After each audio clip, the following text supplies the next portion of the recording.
Artificial intelligence dominated CES 2026. But is the industry's pivot away from EVs putting the U.S. at risk? This slowdown in the U.S. and this pivot to hybrid and other powertrains, my concern is how far will we fall behind and how difficult will it be for us to catch up, or can we catch up? On this week's episode of the Automotive News Shift podcast, EY's George Lenyo joins the show. He talks about why U.S. automakers skipped big displays this year, the shift from EV hype to AI and robotics, and his concern that the U.S. is falling behind China in electrification. I'm Molly Boygon. Join me on Shift, available this Sunday wherever you get your podcasts. Hey, it's Daily Drive executive producer Jake Neer in Detroit. Thanks for joining me on this bonus episode of the show. Earlier this week, I spoke with Mike Murphy, CEO of EVs for All America, about the firm's new polling that studies political attitudes toward EVs. It revealed a significant long-term improvement when it comes to GOP attitudes toward battery-powered cars and trucks, with resistance to EVs dropping among Republicans by 20% over 3 years. But in the short term, fewer Republicans said they were interested in getting one, down 5 percentage points from a year ago. If you missed the first part of that conversation, go check out Wednesday's show. Here's the rest of my conversation with Mike Murphy of EVs for All America. Your data shows only 28% of auto consumers rate President Trump as a friend of the U.S. auto industry, while 36% call him a foe. Again, Trump is in Detroit this week during the auto show. What does this disconnect mean for automakers trying to navigate this political landscape? Yeah, so we asked the question, is he a good friend? Is he a sometime friend? Or is he a foe? The biggest number was 36% foe. Sometime friend was 35. Good friend, which as president, you want to be over 50, was only 28. And, we thought we were going to release this thing on Wednesday. And we thought, he's coming to Detroit. Let's do it Monday. Maybe, there'd be some discussion of it. So, and who are we polling again? These are voters. They represent 2/3 of the presidential electorate. So who's not in the poll? People with a family income of $49,000 and below, which is not a real Trump crowd, by the way. There's some there. So if you polled everybody, the numbers would not get any better. They might get a point or two worse.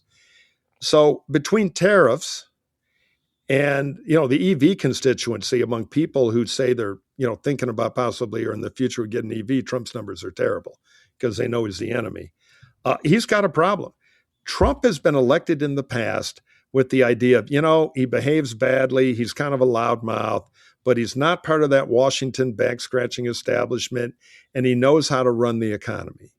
Well, now most of the numbers show people have lost faith in Trump being able to run the economy. He's more interested in crypto or invading Venezuela for oil or whatever it might be. So he's kind of like McDonald's that no longer makes a hamburger. That's a big problem. He's going to have that problem in the midterm elections, and we'll see what happens. But this is a warning sign, because the old Trump would have done much better as a friend of American manufacturing jobs. And, the truth is, we've done a lot on this, and, you can find it on the website. Most of the factory CapEx and new investment in the last 2 or 3 years has been EV manufacturing, components and batteries. Number 1 state, Georgia, number 2 state, Michigan. And a lot of that's going up in smoke now because Trump's done everything he can to choke off the demand. Now, one of our favorite statistics at the EVsForAllAmerica.org or the American EV Jobs Alliance is 80% of EVs in America are sold in 15 states. That one jumped right out at me. Yeah. Of the top 9 states for EV sales, 6 of them have blue state government. That's why we just got $200 million in Governor Newsom's budget to put a new credit on the hood of every EV you buy in California.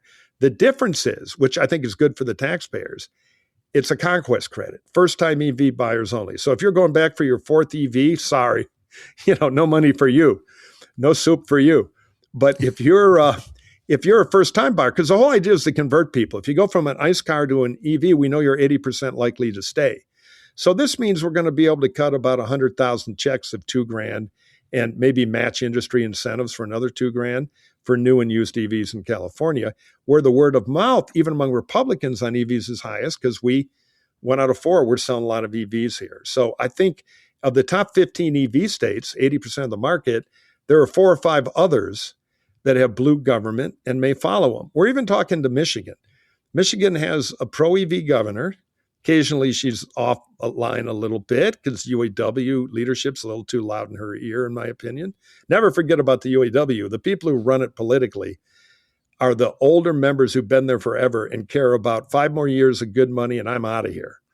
The younger members who want to stay in the auto industry and not learn Chinese are more pro-EV, and the leadership doesn't really reflect them. But anyway, you got Whitmer, you got the state Senate, and the Democrats, who I am generally in my career never been on the side of voting for, but Trump has made me reassess that. They're only 2 seats away in the House from control. If Michigan goes all blue, you're seeing EV subsidy here too. And then we're moving to the red states. There are red state governors like Brian Kemp in Georgia.